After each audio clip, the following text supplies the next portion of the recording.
స్తోత్రం చెప్పండి అందరూ గట్టిగా. వాక్యం అనే పాలను అపేక్షించండి, దానివల్ల మీరు రక్షణ విషయంలో ఎదుగుతారు. నిర్మలమైన దేవుని వాక్యమును అపేక్షించండి. సమస్త విధమైన దుష్టత్వం, సమస్త విధమైన కపటం, వేషధారణ, అసూయ, సమస్తమైన దూషణ మాటలను మానాలి. నిర్మలమైన దేవుని వాక్యం అనే పాలను మనం ఎప్పుడైతే అపేక్షిస్తామో, ఎదురు చూస్తామో, ఆశిస్తామో, పొందుకుంటామో, తద్వారా రక్షణ విషయంలో మనం ఎదుగుతూ ఉంటాం. ఆమె చెప్పండి అందరు గట్టిగా గట్టిగా హల్లెలూయా. వాక్యము ఆమె నిర్మలమైన పాల వంటిది దేవుని వాక్యం. ఆ వాక్యం మన ఆత్మీయ జీవితంలో, మన రక్షణ విషయంలో మనం దినదినము ఎదిగేటట్లుగా ఆ వాక్యం అనే పాలు మనలో అభివృద్ధిని కలుగు చేస్తుంది. ఆమేన్. మరి ఆ వాక్యం అనే పాలను అపేక్షిస్తున్నామా? మిమ్మల్ని మీరే పరీక్షించుకోండి. ఎవరో మనల్ని పరీక్షించాల్సిన అవసరం లేదు. ప్రత్యేకంగా వెళ్ళి మనం ల్యాబ్కి వెళ్ళి అక్కడ టెస్ట్ చేయించుకోవాల్సిన అవసరం లేదు. ఆత్మీయ ప్రపంచంలో అబ్రాహం పాస్టర్ గారు కానీ, యాకోబ్ పాస్టర్ కానీ మిమ్మల్ని పరీక్షించాల్సిన అవసరం లేదు. మేము మిమ్మల్ని పరీక్షించి మీకు 30%, మీకు 40%, మీకు 50% అని చెప్పి పర్సెంటేజ్ వేయాల్సిన అవసరం లేదు. ప్రియుల ఆత్మీయ జీవితంలో ఎవరిని వాళ్ళే పరీక్షించుకునే అవకాశాలు ఉన్నాయి. మిమ్మల్ని మీరే పరీక్షించి చూసుకోండి. నీవు నిజంగా ఎదుగుతున్నవాడు అయితే దేవుని వాక్యం అనే పాలను నీవు అపేక్షిస్తావు. ఆమె చెప్పండి గట్టిగా. నీ ఇంట్రెస్ట్ దేని మీద ఉంటుంది? కొంతమంది అంటారన్నా, నాకు వాక్యం వింటుంటే చాలా కళ్ళు మూతలు పడతా ఉంటుందంట. Praise the Lord. గిన్నె మీద మూతలు పడ్డట్టు కళ్ళు మూతలు పడతా ఉంటుంది అన్నయ్య. ఏంటోనన్నయ్య అర్థం కావట్లేదు. సాతానుగాడన్నయ్య నా భుజాల మీద కూర్చున్నట్లే ఉంటాడు అన్నయ్య. అసలు పో సాతానన్నా పోడు, చీ సాతానని సిగ్గులేదు ఆడికి, నా పక్కనే కూర్చుంటాడు. అసలు నన్ను వాక్యం వెన్నెవడు పాస్టర్ గారండి, ఒకటే నిద్ర ఆత్మ. నేను అంటాను, ఇవన్నీ ఉట్టివేనమ్మా. వాడెవడో వచ్చి నేను డిస్టర్బ్ చేయాల్సిన అవసరం లేదు. వాడేమో నీ భుజాల మీద కూర్చుంటే నీ భుజాలు ఆయనకి ఎందుకు సోఫా సెట్ లాగా ఎందుకు చేసావు? ఆడికి ఎందుకు నీవు అవకాశం ఇచ్చావు? వాక్యం అనే పాలను నీవు అపేక్షించగలిగితే ఆ వాక్యం ధారాళంగా నీ ఎద్దుకు వస్తుంది. ఆ వాక్యాన్ని గురించిన దాహం నీకు ఉండాలి. ఆ వాక్యాన్ని గురించిన దప్పిక నీకు ఉండాలి. ఆ వాక్యం నిన్ను ఆత్మీయ జీవితంలో ఎదిగింపచేస్తుంది. ఆమె చెప్పండి గట్టిగా. మిమ్మల్ని మీరే టెస్ట్ చేసుకోండి. వాక్యం ఈరోజు నీకు ఆసక్తిగా ఉంటుందా? సెల్ ఫోన్ చూసినప్పుడు నీ స్పందన ఎలా ఉంటుంది? దేవుని వాక్యాన్ని వింటున్నప్పుడు నీ ప్రతిస్పందన ఎలా ఉంటుంది? ఫోన్ చూసినప్పుడు నీకు ఎలా ఆసక్తి కలుగుతుంది? దేవుని వాక్యం చదువుతున్నప్పుడు నీకు ఆసక్తి కలగకపోవడానికి కారణాలు ఏంటి? గమనించుకోవాలి మనం.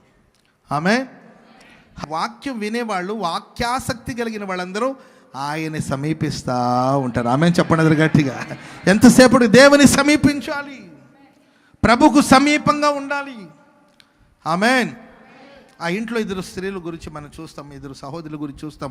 ఒక ఆమె ఆయన పాదాల దగ్గర కూర్చొని వాక్యం వింటున్న వ్యక్తి, ఇంకొక ఆమె విస్తారమైన పనులు పెట్టుకునే చేత తొందరపడి కలవరపడుతున్న వ్యక్తి.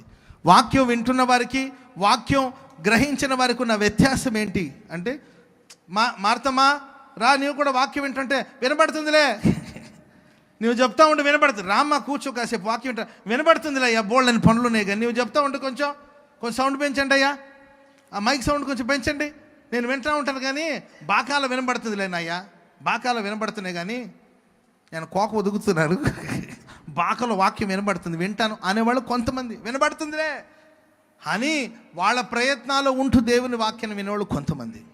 కానీ ప్రేమైన వాళ్ళ పాదాల దగ్గర కూర్చొని దేవుని వాక్యాన్ని వింటుంది. స్తోత్రం చెప్పండి గట్టిగా.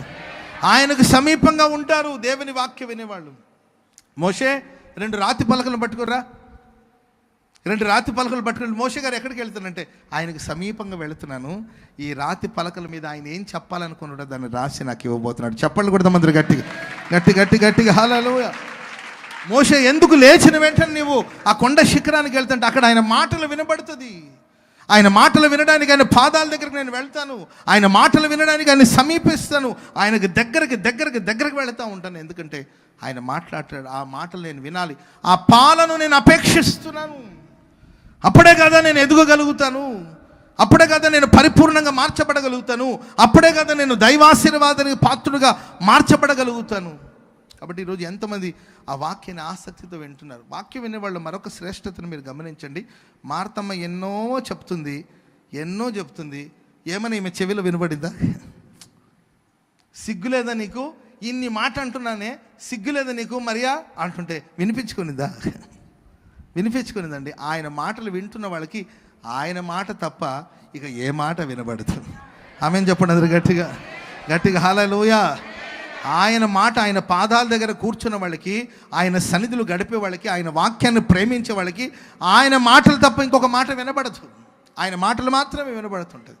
కొంతమంది అంటుంటారు, అన్నయ్య పక్కన చేరి ఒకటే గోవాలన్నయ్యా, కొంచెం చెప్పండి అన్నయ్య, వాక్యం వినలేకపోతున్నాం, వెనకాల ఒకటే గొసలాడుతూ ఉన్నారు అన్నయ్య, ఏం పనికిమాల మాటలు, అసలు వాక్యమే వినలేకపోయారంటే ఏం మాట్లాడుతుంటే, అయ్యో ఎల్లమ్మ కథలు, ఏదో సుబ్బమ్మ కథలు, రంగమ్మ కథలు, మొన్న వాళ్ళు ఎవరు ఊరేసుకుని తెచ్చారంటే దాని సంగతులు, మొన్న ఎవడో లారీ కింద పడి తెచ్చాడంటే దాని సంగతులు, తెలంగాణలో కాంగ్రెస్ వచ్చిందంటగా దాని సంగతులు, రేపు ఆంధ్రలో అన్నీ చెప్తుంది ఈమె. వాళ్ళ సంగతి ఏంటో కానీ ఈమె మొత్తం చెప్పింది. నేను అన్నానమ్మ, మరి ఇవన్నీ నీవు ఎట్టున్నామంటే మాట్లాడుతున్నారు, ఏం చేసేది అన్నయ్య, వినపడుతుంది పక్కనే చేరానంటే, అంటే నీవు ఈ మాటలు కానీ ఆ మాటలు బాగా విన్నావు. Praise Lord. సరే కానీ వాళ్ళ మాటలు బాగానే చెప్తున్నా, కానీ నేనేం చెప్పాను చెప్పు దేవుని మాటలు అంటే, అదేనన్నయ్యా నాకు అర్థం కానిది ఏంటంటే అదేందండి. యేసయ్య మాట వినాలనుకుంటే అది ఎంత జనసమూహమే కానీ.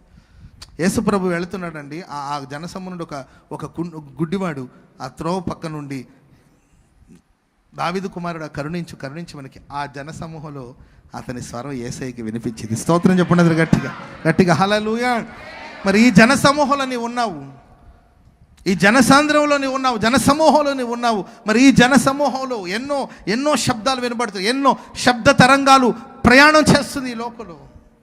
మూర్ఖమైన మాటలు, వక్రమైన మాటలు, నిందించే మాటలు, బాధించే మాటలు, కష్టపెట్టే మాటలు, నిన్ను అవమానపరిచే మాటలు, నిన్ను అల్లరి పాలు చేసే మాటలు, నిన్ను ఎదగనీయకుండా చేసే మాటలు, నిన్ను కృంగదీసే మాటలు, నీ కుటుంబాన్ని శపించే శాపవచనాలు ఎన్నో వినబడుతున్నాయి. కానీ నీవు ఆయనకు సమీపంగా ఉండేదానివి అయితే నీ చెవుల్లో ఆయన మాటలు తప్ప ఇంక ఏ మాటలు వినబడవు. చప్పట్లు కొడుతూ దేవునికి స్తోత్రం చెప్పండి గట్టిగా హల్లెలూయా. చెప్పండి గట్టిగా హల్లెలూయా. వాక్యాన్ని వినడానికి మనం ఆయనకి సమీపంగా వెళ్ళాలి.